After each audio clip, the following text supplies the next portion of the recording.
आज हमारा परिक्रमा का 7वां दिन है और मैया की ऐसी कृपा रही। मैं ना अभी 5 मिनट पहले सोच रहा था भूख लगी है, पोहा खाना है, लेकिन गजब यार माता की कृपा रही तो ये सारी चीज़ें मैया पहले से 5 मिनट बाद सब व्यवस्था होती है।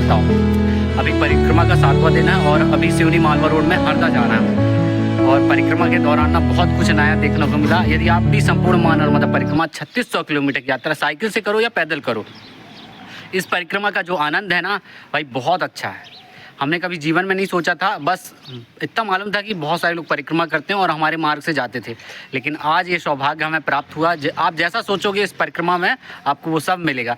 तो एक महाराज जी थे जिन्होंने हमारी एक इसको बाल भोग बोलते हैं, सुबह सुबह जो मिल जाता है मैया की कृपा से नर्मदे है।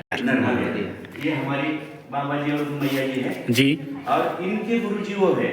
अच्छा ये महाराज जी हैं। श्रीकांत मिश्रा महाराज, हाँ विकासानंद महाराज समझ। हाँ। तो क्या हो गया, ये बीमार थे, इनको ब्रेन ट्यूमर हो गया था और डॉक्टर ने बताया था पुणे में, महाराष्ट्र में, कि वो शायद आखिरी स्टेप पे। तो ये हमारे मैया और बाबा जी ने पैदल परिक्रमा ये 2.25 साल का बालक लेके गुरुजी के लिए उठाई। हाँ संकल्प उठाए। हाँ। हमारे गुरुजी ठीक हो जाए मैया।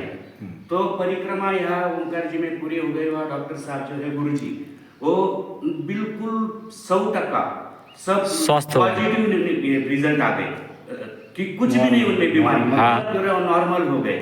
तो ये गुरुजी और दूसरी उसी टाइम ये मैया के बाबा जी मतलब पिताजी, हाँ। वो बीमार थे, उनको अचानक ये गले का कैंसर हो गया। हाँ। तो इनको फोन आया घर से कि ऐसे ऐसे हो गया, आपको वापस आना पड़ेगा। इन्होंने बोल दिया हम नहीं आएंगे, एक ही बार एक ही संकल्प उठाते जो होगा मैया की लीला।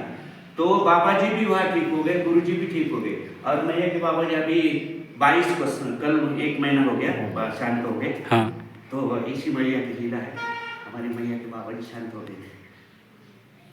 ऐसा है। ये चमत्कार करती है मैया। नहीं सही है महाराज जी, हमने भी देखा है और सुना भी है। और लोगों के देखो जैसे आपने बताया और हमने परिक्रमा के दौरान जैसे परिक्रमावासी मिले, इनसे पूछते हैं तो ये जो बताते हैं ना वो भाव वाकई में सही होता है। ऐसा है, माता की लीला अपरंपार है। 60 बार इन्होंने पैदल परिक्रमा करी टोटली। उसके बाद गुरु जी ने कहा पैदल परिक्रमा कब तक करोगे, इसके बजाय तुम बस की परिक्रमा, जो बुजुर्ग लोग हैं, पैसा तो बहुत है, हाँ। लेकिन उनके बच्चों के पास टाइम नहीं है, हाँ। तो उनके लिए तुम बस परिक्रमा चालू करो और उसमें से 2 पैसा जो बचेगा, जो भी बचेगा, हाँ। 1 बचे चाहे 1 पैसा बचे, तो उससे आप परिक्रमा अशोक की सेवा दो। सही है, गुरु जी की आज्ञा से ही सब चालू है उनके।